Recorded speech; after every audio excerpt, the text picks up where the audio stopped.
What's good, everybody? Hope you all having a great day. Welcome back to the channel. Um, Before I get into this video, happy birthday, Roger Howarth. Um, Also, there's something I want to bring up. I mentioned yesterday in the video that remember when Sam watched as Jake got kidnapped and she didn't do anything about that? Okay, so I mentioned that Carly didn't know anything about it. And I still stand true to that. Carly really didn't. Some people in the comments said Carly did know about it. No, she doesn't. I remember in 2007, after that happened, Sam and Jason broke up. Sam broke up with Jason because she felt like he was disloyal to her and stuff like that emotionally. And he was in jail during the time for killing Lorenzo Alcazar. I remember.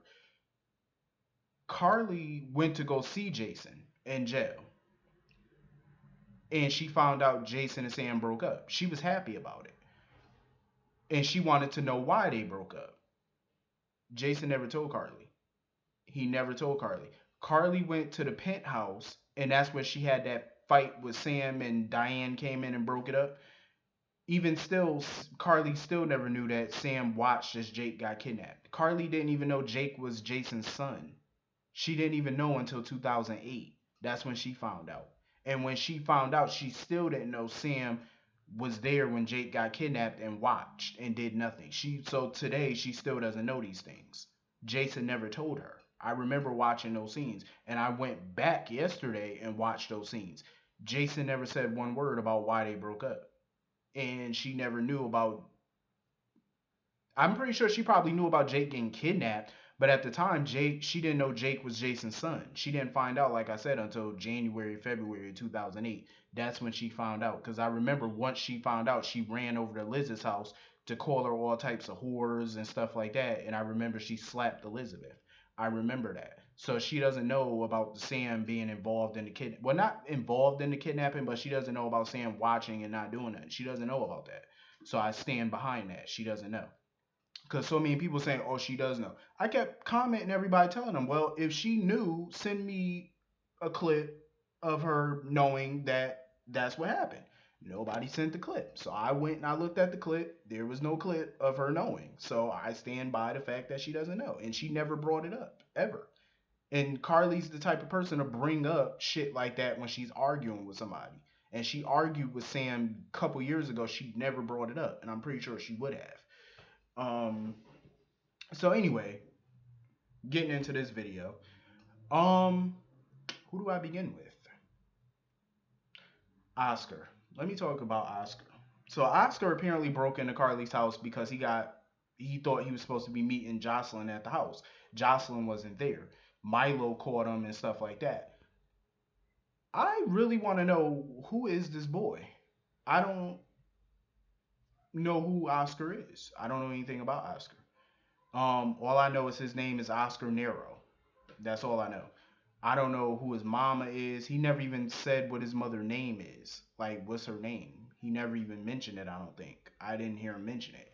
Um, he doesn't know who his dad is. So my guess is, if you don't know who one of your parents are, that means that it's somebody already on the show or somebody who was on the show. Furthermore, whoever his mother is, I'm pretty sure has some type of tie to Port Charles. I'm sure she probably does. Like, if we haven't met his mother by now, it got to be somebody Carly and them know. It got to be, or somebody from the past on the show, or so. It got to be somebody, because this boy is a total mystery to me. Like, I have no clue who this kid is. Like, for all we know, his mama. Like, who is his mama? Who is his daddy? His daddy, for all we know, could be the Unabomber. Like, who is this boy's parents? I'm ready to find out who the hell it is, because I don't know a damn thing about this kid, like, at all. Um, I believe his father might be Dante. His father could be Dante. Could be. I heard rumors that his father might be Dante. A lot of people think his father is Dante. It's possible. I mean, Dante is in his 30s, so it's possible. And this kid is 14. So it's possible that Dante could have got some girl pregnant and he didn't know that she had his baby or whatever. It wouldn't be the first time something like that has happened on this show or on any show. So it's possible. I mean, he did have a life before he came to Port Charles. I'm just saying. We don't know about all his entire past relationships. All we know is that he used to date Brooklyn, which is Ned Ashton's daughter back in the day. That's all we know. But if Dante is this kid's father, then that would mean 14 years ago, then he would have probably had this kid when he was probably Dante would have had to be probably either late teenage, probably like 18, 19, or he would have been early 20s at best. Maybe it was during his NYPD days. I don't know. Possible. Um, but I'm hearing rumors about it. I don't know who this kid father is. I'm pretty sure his father is not Sonny. I'm positive on that. Because if he's 14, then that means he was born 2003. So Sonny was on the show, obviously, at that point, 2003. He was on the show. And he was married to Carly at that point in '03. And the only women that he was having sex with during that time frame in '03, I think, was Sam and Carly. That's it. That's probably like the only people he was messing with at the time. I can't remember who Sonny was messing around with at the time, but I do know he was married to Carly at that time. So I doubt he's the father of Oscar because he was on the show every day. Like, so I doubt he was fucking around with Oscar mama. I doubt it. Whoever she is, but I don't think so. It had to be somebody around the '03 time period, like the 2003 time period, because this kid was born in '03, so it had to be around that period, depending on when his birthday is. So it had to be '02, '03. He must have been conceived probably in late 2002 or something, and he was born in '03. So around that time frame, I don't know. But I want to know who the fuck this boy is. Like, who? We don't know shit about this kid's life, and I want to know. Like, who's your mama? Who your daddy? Let's get the DNA test going and find out who was on top, cause I want to know. Anyway, moving on from that and those shenanigans, him and Jocelyn do look good together. I think 14 is too early to be dating. I think 16 is a good age to date. Um, I think 14 might be a little too young. You know, I think you're old enough for a little puppy love, but you know, I just think that's a little too early in age. But anyway, moving on from that shit. I love the scenes with Bobbie and Monica. I loved it when they reminisced about the old days when Monica thought that Bobbie was fucking around with Alan and stuff. Because this was during the time not Bobbie, Monica had breast cancer. I remember that. I remember after Monica beat her breast cancer, I remember her and Alan was thinking about having another baby. Mind you, this was like 1999, 2000. They were thinking about having another kid and all that. But mind you, at that point, hell, they kids was grown at that point. I'm like, yeah, I don't really see Monica and Alan having more children. Not another baby at that age. I was like, hell no. Monica was like 50 at that point. Um, Monica was in her 50s at that point. So I was like, is it even genetically possible for y'all to even get pregnant? Like seriously, because I think Leslie Charleston was in her 50s. So I'm like, yeah, you do not need another baby, especially after just beating breast cancer. No. But yeah, I love that scene, man. Monica has been through so much shit. I feel every time I see Monica, like even when she's like when shit is going good in her life, I just feel bad for her. I can't help but feel bad for her because she has been through so much in her life. So much. Alcoholism, breast cancer, pretty much all her kids have died, her husband died, her father-in-law died. Like she has been through the ringer. You know what I mean? She contemplated suicide a couple years ago. Like this woman has been through it. But she also still has many blessings in her life. She got a big beautiful house. She has a great career. She has her grandkids. You know what I mean? Like she still has a lot to be grateful for about life. But going through everything that she went through, I don't know how a normal person, I don't know how you could just handle all of that. Like how? Like that's just insane. Like she done been through the ringer. She lost her husband and her daughter in the same year, a few months apart from each other. She lost Alan at the beginning of 2007. She lost Emily at the end of 2007. Like that's just a lot. Two people you hold dear in your life just died in the same year. Like that's just too much to bear. You know. Then she lost AJ again. She thought she lost him the first time, but she helped him. And this time she lost him. Now she feel like she losing Jason all over again. Like this is just ridiculous. But I'm glad Bobbie was there for her to comfort her because usually it would be Tracy in this scene with her, but since Jane Elliott is no longer on the show, they replaced that with Bobbie. But I'm glad, Bobbie was there to console her, comfort her. She needs somebody. She needed a friend, and her and Bobbie have a lot of history. Um, they was reminiscing about their kids and how much they want to protect their family, stuff like that. I'm also glad that Bobbie didn't bring up Nell to Monica or nothing like that because with everything going on with Monica, Monica do not got time to be thinking about Nell and all this craziness. Let Bobbie handle that. Um,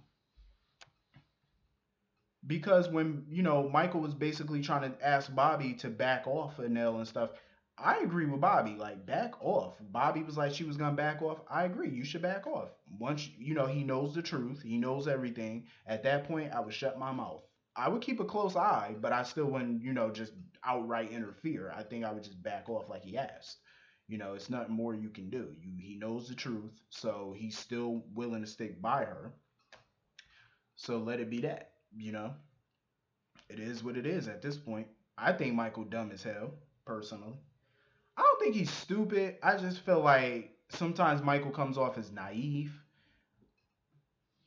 Here, okay, let me just talk about Nell real quick. Let me just talk. She basically told Michael her story, her version of what happened on a kayaking trip. Now, when she was telling her story, some of what she said sounded plausible. Like when she said that the tides were, the waves were too strong, it was freezing water, she didn't know how to swim that good. I said, you know what? Okay, that part is plausible because that could happen in real life. You panic, you don't really know what to do in that type of situation. Um, which is true, it happens. But the rest of her story, I mean, if I was the police, I would find it suspicious too. And I see why the cops and the family found it suspicious. She had means, she had motive, and she had opportunity. Let's break that down. She had motive. Number one, her fiance was rich. She comes from a poor side of town. You know what I mean? She was a poor girl. She didn't grow up with money. Her family was always broke. And she even admitted to Michael that she was dazzled by all the mansions and the many bedrooms that these rich people didn't even need, and all the money, the country clubs, the cars. She was dazzled by all that stuff. But the fact that her fiance, before they even got married, in his will, he bequeathed pretty much his entire estate to her. That's motive. Any DA would argue that in court. That's motive. Clear motive. I've seen plenty of movies where women killed their husbands for the money because they knew that they were going to get everything if he died. That's motive. Now she had the means and the opportunity. Think about the opportunity. She planned the entire kayaking trip. She had access to the kayak. She could have tampered with his kayak if she wanted to. Of course she could have. That's the opportunity. She had the opportunity and the means.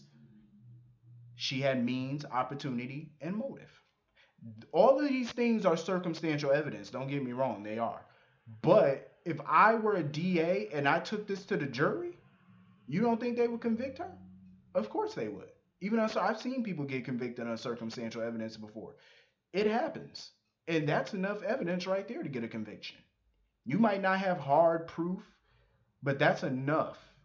The fact that she came from a poor side of town, the fact that she was about to inherit this man's millions, that's means. Well, hell, that's motive. She had an opportunity to kill him. And think about this too. She conveniently left her cell phone. She didn't bring her cell phone. And she didn't bring any life jackets for her or him. You don't find that suspicious? You wouldn't find that suspicious? If I was the family and a cop, yeah, I would investigate that because that whole thing sounds suspicious to me. It sounds suspicious. It does. I would investigate that. Hell yes. I would think something, even if I don't have hard proof. It's worth looking into if you add all those things up. It's worth looking into. You damn right. Now, I will say this. I don't believe that she killed him. I don't believe it. I don't believe it. But with Nell, I wouldn't trust her again because I feel like with her, when you tell one lie for me is, when you tell one lie, it's like you lied once, you're just gonna do it again. And she's done that over and over since she came to Port Charles. She's lied over and over. She had many opportunities to tell Michael the truth about this, and she never did until Carly backed her into a corner. Had Carly not dropped that bomb and sashayed off, Nell wouldn't have told Michael a damn thing. So when you have a person like that, how can you trust them again when they won't tell you anything of importance? Michael told her so many important things about himself, so many important things about himself. He told her, and she couldn't reciprocate that. You couldn't tell him the most important. Like, this is serious. This is murder. You were suspected of murder. You don't think you should mention that to him? I feel like Michael needs to get a private investigator and really dig into her, because I would want to know any skeletons this girl got. Because if she could lie about being suspected of murder, well, not lie, but she kind of lied by omission. If you can't be open and honest about something as serious as that, what the hell are you lying about? Like, what else are you, like, what other dirt could there possibly be about her? Because I'm pretty sure there's probably a little more to the story that she ain't telling, or some other shit that she did in her life that she's not telling. He doesn't, everything about her is a mystery. It's like you have to dig deep to find out her secrets. And that's what Bobbie had to do. And I can't say I blame Bobbie. You know, this girl done lied and schemed her way into your family. You want to know everything about this girl. And when you lie once, you'll probably do it again. And I'm pretty sure she will. But I will say I kind of like the way Nell stands up to Bobbie, because she does go toe to toe with Bobbie. See, I noticed that she don't really try that shit with Carly. Like, whenever Carly comes up and say nasty things to her, she don't really buck up against Carly. She thinks she could buck up against Bobbie because Bobbie probably older or whatever, because she's 60 something years old. Bobbie will still break you down like a fraction. Don't underestimate Bobbie. Don't think Bobbie won't smack the shit out of you, because she would knock the teeth out. She would knock the taste out your mouth. I know Bobbie will. Bobbie old school, and she got a hard hand when she get ready. Um, but yeah, Nell, I don't think she murdered anybody, because even Sonny told Carly that he doesn't see Nell as a murderer. He really doesn't. Is she guilty of being a liar? Of course, she's an outright liar. But murder? Nah, I don't see it. I don't see murder. Her, I don't see it. Um, as always, it's always good to see the lovely Anna Devane. So basically, Anna wants Finn to help her with this whole Cassandra Valentine mess. As a doctor, of course.